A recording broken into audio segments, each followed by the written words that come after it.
Our first guest plays the dwarf with the beautiful axe embedded in his head. A fine man, a fine actor, and a fierce warrior, William Kircher.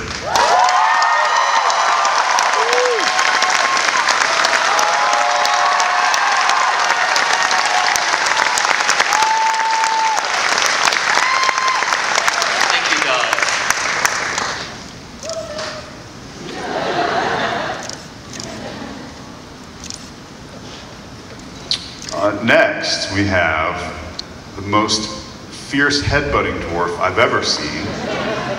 A guy who's as friendly as can be, but kind of imposing. He's an intimidating fella. He cuts quite a figure. He's been in video games and movies and television, and of course in The Hobbit. It is Kircher and McTavish.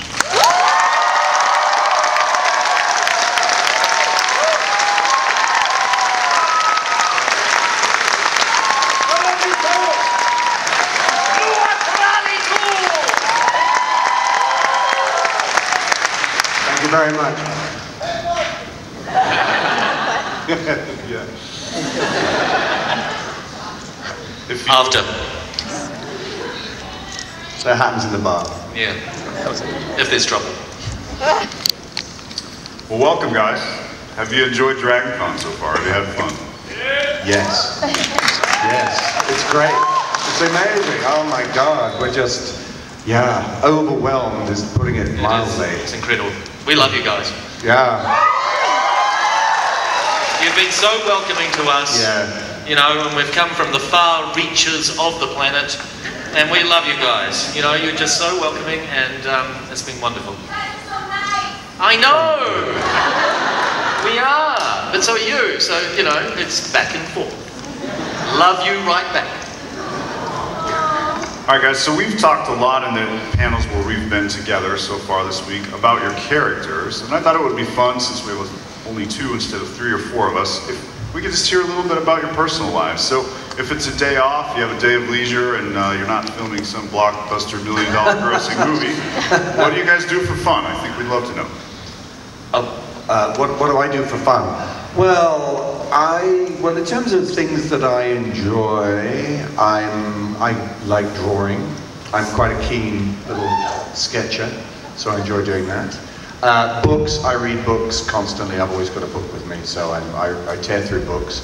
And when I'm not, training to be Dwarven, I love to cycle. I do long distance cycle rides. So I'm planning. I don't know if you know.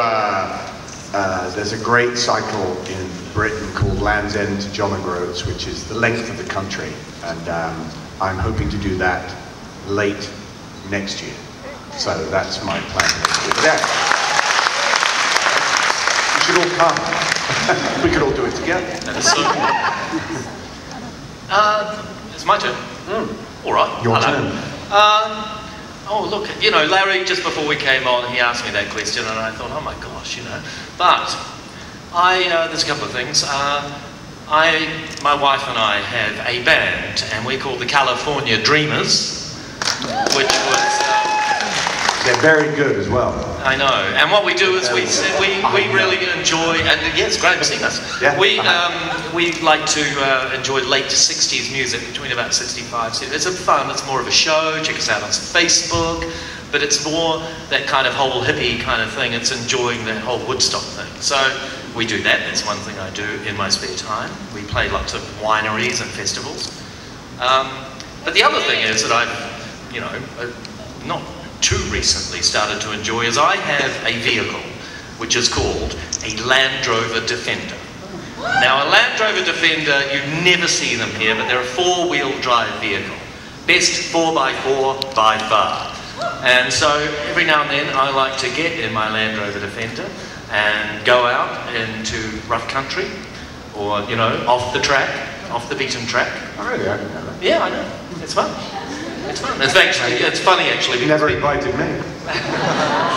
Quite often I get people say, "Do you go off road?" And I say, "Hell yeah, I go up on the curb." So anyway, I get my car sometimes and go out and really enjoy that. It's fun. I don't go crazy, but just get out and about. Oh my God. It's Biffa! It's baby Biffa. And now he has to speak in Dwarvish. Oh no, he can't speak Dwarvish.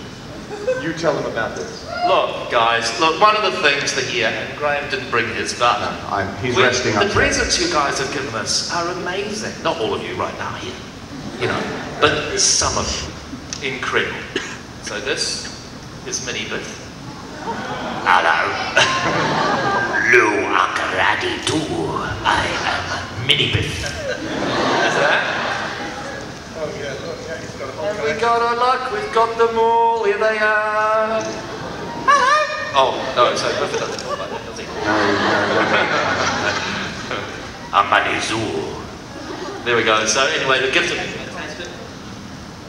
these, look, people made these, but these aren't even ones you buy in the shop, and I'd just like to say it's such a big thank you to the guys that made these for us, because my gosh, it's such an honour.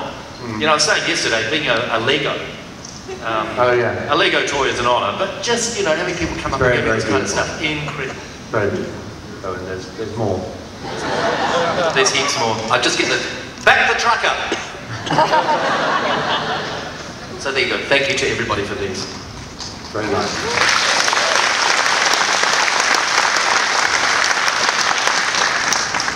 So there's a pretty powerful emotional moment in that first film when the dwarves are gathered in Bag End and you join in song, kind of come together. Yeah. Was singing part of the rehearsal? I mean, not the audition. Did they look for singers or did they luck out? No. I never was asked. I got a phone call after I got the job from Philippa Boyens, one of the producers and writers, and she said, just one question. Do you sing? And I said, put it this way, you wouldn't pay to watch me sing on my own in a concert, but I can hold a tune. And then, lo and behold, we all end up doing London Knives and the Misty Mountains, and the Misty Mountains that day was really amazing when we filmed that. That was genuinely moving for us as well. Yeah, it was beautiful, beautifully lit as well. I remember Andrew Leslie did an incredible job on that scene. Yes, it was amazing. And they actually, most actors, and I don't know, are there any actors in the audience tonight? Hands up, any actors, any actors? Well, you'll know that most actors can actually hold a bit of a tune every now and then. And so what they did is, as part of our preparation process, they did help train us with the composers that worked on those songs. We worked with them over a period of several weeks in the studio, shaping those songs and how they might end up singing. And then we went into the studio and we kind of did it piece by piece. But it was an honour to be involved in, to actually really be singing those songs in the actual film. It was an incredible thing. Not many people get a chance to do that, unless they're in a musical. Yeah, of course. Which The Hobbit almost is with all those songs. There's quite a lot. Yeah, there are. So that's really actually quite interesting that you could feel that on set that day. So when you later saw that in the film, in context, what was that like? Well, the thing was, although I know that what you hear, the song in the movie, is what we recorded in the recording studio, not on set, but we sang the song live on set. And that was the singing of the song on set that gave it that real emotional weight, hopefully, in terms of the performances that we did in that scene. Because it made a massive difference.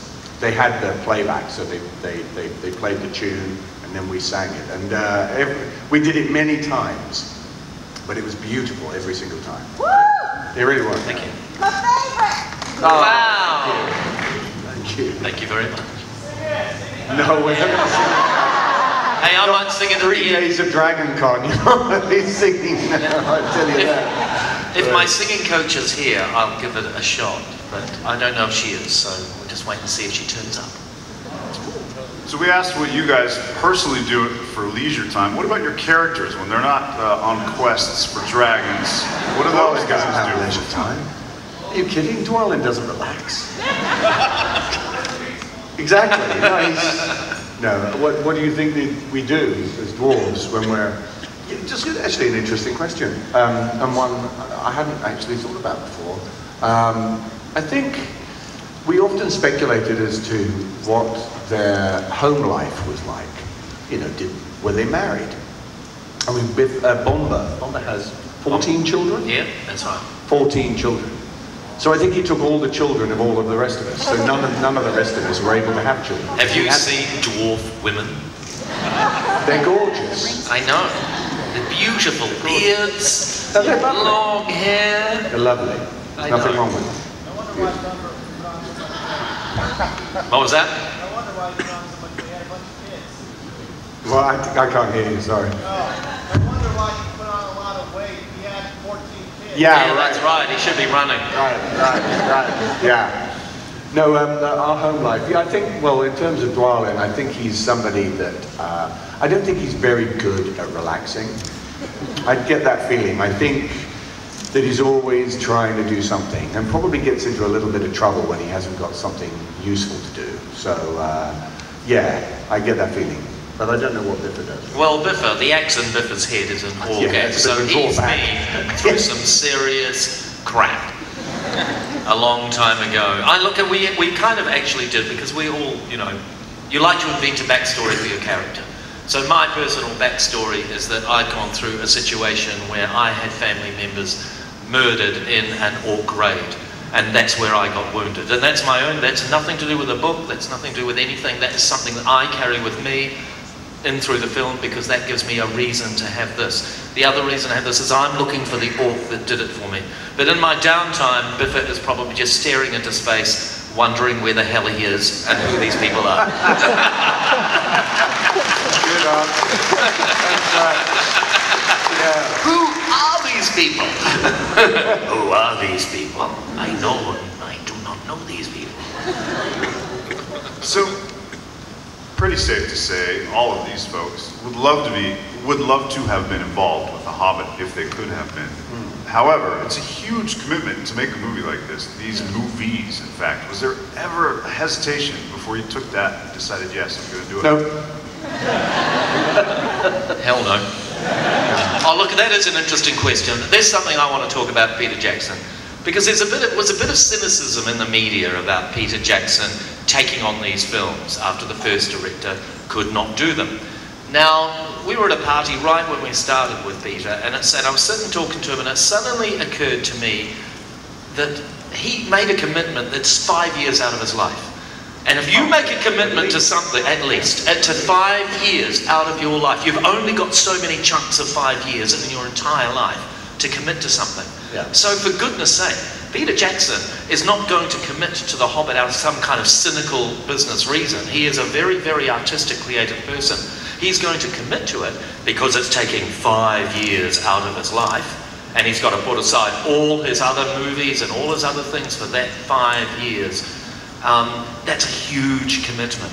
And that sort of made me think, you know, these people that we're working with, they're in it for the right reasons, and the right reasons are the passion and the creativity to realise the story to the best of his possible experience, the best thing that he can do. And that's what it was like working with him every single day.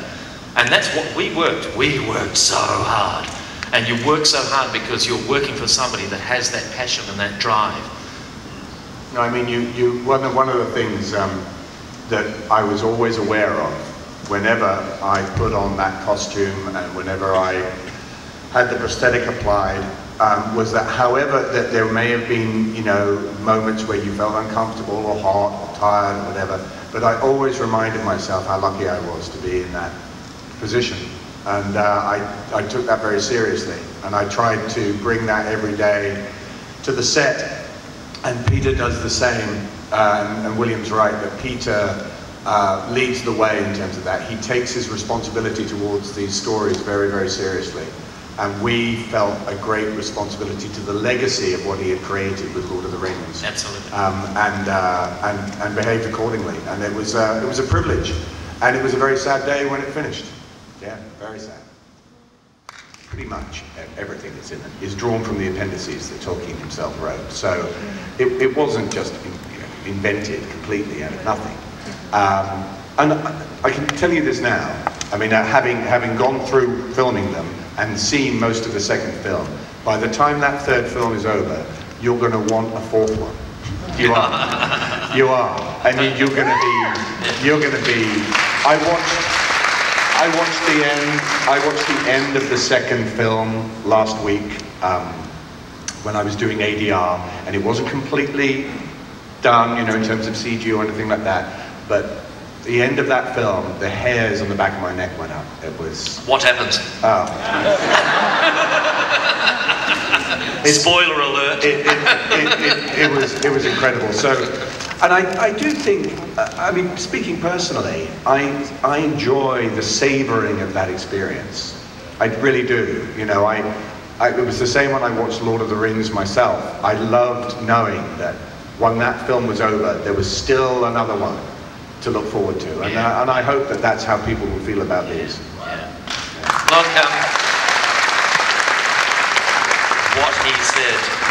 what he said. No, you know, we just, but they started to put together the film and they started to realize they had so much good stuff. It would be so sad to lose all that good stuff and never see it. So the decision, you know, as far as we know, I mean, sure, it is a good fiscal decision for a studio to turn it into a trilogy, but that's actually not where it came from. It came from the heart of, once again, a very creative personality to want to tell the story properly. And to be able to, you know, and so, you know, that is exactly where it comes from. All right. So we'll start on this side with our first question. Oh, hello. Hello. Hello. Sorry. It's all right. There's a question I wanted to ask about the character of Asov. Yeah. Was he originally in the development when the development started, or was he something that came up at the last minute? Yeah, no, he was always in it. He was always in it. Always there. Yeah, the difference was that they started with our actual practical prosthetic version of Azog, but they were never quite happy with the way it looked. We went through, I think, three versions before they settled on the one that Manu Bennett is giving. And I mean, and I have to say, he's done a fantastic job. He's done a fantastic job. Yes. You know, he's brilliant. Manu is brilliant. It's an honour to work with him and to be on screen with him. But what Graham says is exactly right. This is one of the big deals about this film, and I'm sharing this with you in a kind of an intimate way because we never say this kind of stuff. But it's an organic process making a film like this. Yeah. And that means that things change all the time. But they change all the time, but that's part of the beauty of it. So they don't make a decision and then 3 years later that decision is followed through. Every day they are prepared to change. Yeah. Every day you come to the set and Peter will say, you know, well, he won't say, but you have an opportunity when the opportunity is right to present an idea that might change things or change things in the background. That's part of the beauty of it. Yeah. And so Azog that's an absolute example of that. They weren't happy. It happened with our makeup. Our first versions of our makeup. Oh yeah. We went through makeup tests. They weren't happy.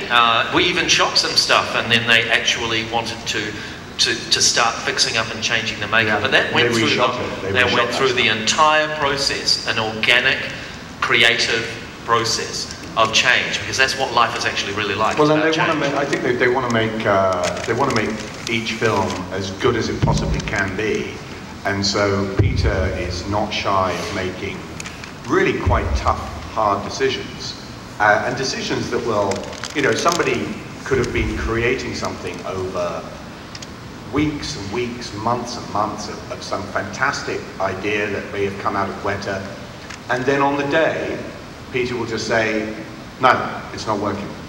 We need to change it. And they go back, and it's like that idea is gone. Months, hundreds and hundreds of hours of work gone, and they'll come back with something better. And but that's what makes the difference between a visionary, which is what Peter is, and just somebody who's just doing the job. Yeah. You know? Yeah. Go on this side, please. Thank you, guys. First off, I'd just like to say thank you for bringing to life characters I think all of us here have probably lived with for a long time, so thank you. Well, that's very kind of you. Thank you. My question for you is, as actors, what was the most challenging scene that you filmed? Oh gosh, there were a lot. Well, there were a few. There's a few in the next two that we can't really talk about that were very challenging. They were very, very challenging. Very smelly, uncomfortable. What? Some of it we can maybe talk about a little bit. I just have to confer with my. Would you please chat amongst your friends? Chat amongst yourselves. Half a second. We can't mention. No, we the can't. fish. What? Anyway, we'll have to brain wipe you before you leave. No, there are things in the second and the third film that are extraordinary. In the first movie, I think William would concur with scene 88, which was the pursuit by the wargs, was immense. I don't think there was a corner of New Zealand we hadn't run around at the time we finished. It was, yeah, you know, just ridiculous. You'd be basically the length of this room.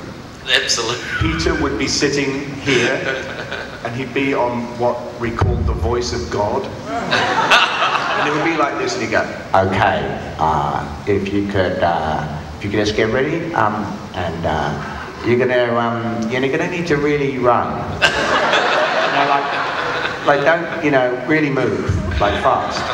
And we're going, "Yeah, okay, ready, yeah." And he goes, "Okay, and action." And then you would run the length of this room, and then at the end of it, you'd be sort of, you know, bent over double, practically puking, because you'd run with 70 pounds of equipment on your back. And then he'd go, yeah, that was good. It just needs to be faster. Yeah. So that was tough. Scene 88 was really tough. Those wargs really took us all over the shop. Well, every day actually was an adventure. Things would happen on days that you just couldn't believe. And the sad thing for us, it's fantastic for us as actors, but we just want to share so much with you guys about what happens over the next two films and all the adventures we have. Because you get on set, you find out stuff that you, and then you think, I can't believe they're doing this. Well, I mean, one thing we can talk about, because you have seen it in the trailer, is the barrel sequence in the second film. That was probably my favourite part in terms of fun, sheer fun, and that was uncomfortable. There's no doubt about it, and tiring, and very dangerous. William nearly died. In fact, well, you know, he nearly got swept away. Yeah, oh, no big deal. You know, and I went under. He went under. Once you go under, it's very hard to get up. But never mind. Because we were in barrels. And this is something that when you're reading it in a script, you didn't consider. You know, it says dwarves, barrels, you know, river, rapids, etc. And you're reading that, and you're thinking, oh, that sounds amazing. Yeah. Obviously, the stunt guys will be doing that. But Peter brought us, at one stage, he took us to the Pelorus River, which is a beautiful river in the top of the South Island in Nelson. If you ever get the chance, you should definitely go and visit that part. It's beautiful. And when we were doing that sequence, he brought us out to this promontory. And forgive me if any of you have heard this before, but he brought us out to a promontory and said, yeah, let's just show them what the barrels look like. And around the corner, in this whitewater river, appeared a stuntman in a wetsuit and a crash helmet. Bouncing around like swimming, it was all, you know, wow. Swimming cool. Like this, you know, in the barrel. And then he swam towards the shore against the current. And then he tips himself out of the barrel like a scuba diver and gets onto the beach. Fantastic. And Peter just went, yep, so, shall we shoot it? And we were led, like the proverbial lambs to the slaughter, down to a beach. We were put into barrels, and we were all too shocked to actually say anything. We were just like, right. Well, we're going in real barrels, a real river. In our costumes. In a really quite kind of dangerous, deep river down some rapids. Okay, cool. You know, so, that's fine. And we did that about, I think it was 5 times in a row. Incredible. Until it flooded. You guys would have, I don't know, it was on the thing, and then it started to rain. We were pushing to get the shot, and the next day, man, everything was wiped out. There was they built a whole scaffolding platform out into the river for the cameras. It was enormous, bringing the equipment down. And that entire scaffolding platform was swept away by the flood. I mean, there was nothing left the next day. If there was an Academy Award for scaffolding, the guys from Hobbit would win hands down. They did feats of engineering like you wouldn't believe. They take you into places that most people never ever go in New Zealand, because it's a Department of Conservation land, so you're not actually allowed to go there. You're not allowed to walk on the plants. Yeah, so you're dropped in by helicopter, and then you are left to it. You know, walkie-talkie, guy in a helicopter, action, and then you're running or doing something. Not just a helicopter, 10 helicopters. Yeah, it was like a fleet of them. It was amazing. Helicopters. It was really incredible. I'd never been in a helicopter before, and it was very... And the other funny thing is, this is Mr. Kircher and McTavish, he would get up to these incredible remote locations, and he would say, can I get a flat white? And, which is a coffee in New Zealand. It's a coffee. A what? And somebody would say, yeah, sure. They'd flown in. They had actually flown in the espresso bar. I'm not joking. It's true. They had flown it in. And I remember one of the most extraordinary sights. We were sitting in this incredibly remote location near Mount Cook in the middle of the South Island. I mean, there's nothing. And I looked up, and there was a helicopter flying over with a chemical toilet just arriving to deposit the toilet for everyone. Well, which was very handy, obviously, we needed that. But an espresso bar. I mean, that's impressive. They had 2 baristas. And their sole job was to make those coffees when we were on location. Amazing. I know. Yeah. But it wasn't all glamour. No, it wasn't. Questions? I'm going to actually interject a question. Obviously, pretty cool experience. It goes without saying. Is there some relief as an actor knowing that the behind-the-scenes guys documented all that? Oh yeah. Oh yeah. Those behind-the-scenes guys, Michael Pellerin, Pam Harvey White, who produced that section of the film. They had a unit all to themselves. You know, they had a Steadicam. They had a helicopter. They had 3D lenses. They had so much, and they documented every aspect of the production. I think there are going to be nearly 15 hours of extra features, special features on the first extended version. Amazing thing. You couldn't do anything without having a camera in your face. I'm surprised they're not here now. We actually probably aren't. We actually had to call a halt to it when they wanted to put one in the dressing room where we take up all our gear, because they came around. Oh, do you mind if we put a camera when you're stripping? They wanted to film it. They wanted to film the stripping.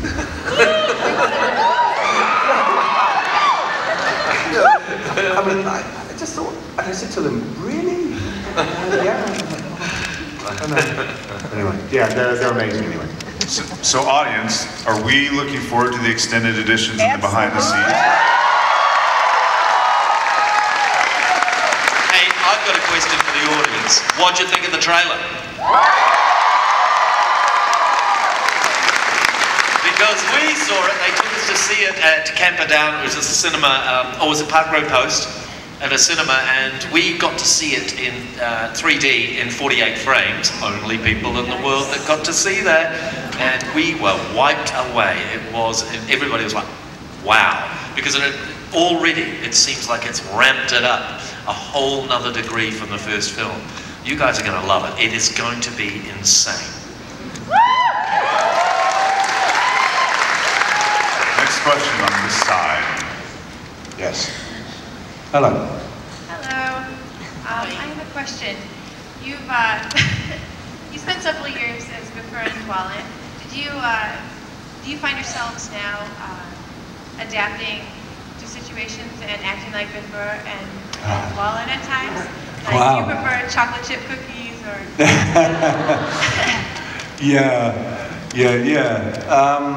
Well, and the thing about Dwarven, I don't know. I mean, William will speak for Biffa, but the thing about Dwarven is that I based him slightly, not completely, but slightly on my father. That kind of, there's a very, I mean, if any of you have been to Scotland, there's a particular dour kind of Scot who just does and is not easily impressed. He's not easy to trust people. And he is prone to violence. Not that my father was. I hasten to add, my father was never, I mean, well, to people outside the house, there were moments where he got a bit upset. But only in protecting his family, I have to add. But yeah, and I based it on him and on a lot of people in Scotland that I knew. I mean, there are Dwarlins all over Scotland. There are. You go into any bar in Scotland. In fact, I will demonstrate. It's a very short story. I will demonstrate the kind of thing you can expect. A friend of mine went into a bar in Scotland. This is a true story. And he had just been dumped by his girlfriend. He was, heartbroken. He was heartbroken. And he found himself sitting next to a Scotsman who had a big beard, the whole deal. And he said, as you do in pubs in Britain, you end up talking to these guys, pouring your heart out. And he poured his heart out to this guy for 20 minutes, at least 20 minutes. I don't know why she left, she was the love of my life. I thought we were going to really make a life together, and it was completely out of the blue, and I don't know what to do, I'm so upset, and I can't sleep, and I don't think I can find another girl like her, and it went on for like 20 minutes. And at the end of it, he kind of ran out of steam, and eventually just stopped. And the Scotsman turned to him, and I'm going to need William to help me on this. The Scotsman turned to him, and he just went, "Show me your hand." And he took his hand like that, and he looked at it, and he went, "Do you know what I see?" And the guy went, "Oh my God," he thought, "Wow, this guy's like deep. He's like clairvoyant. He's going to really tell me something." "Do you know what I see?" And he goes, "I see weakness."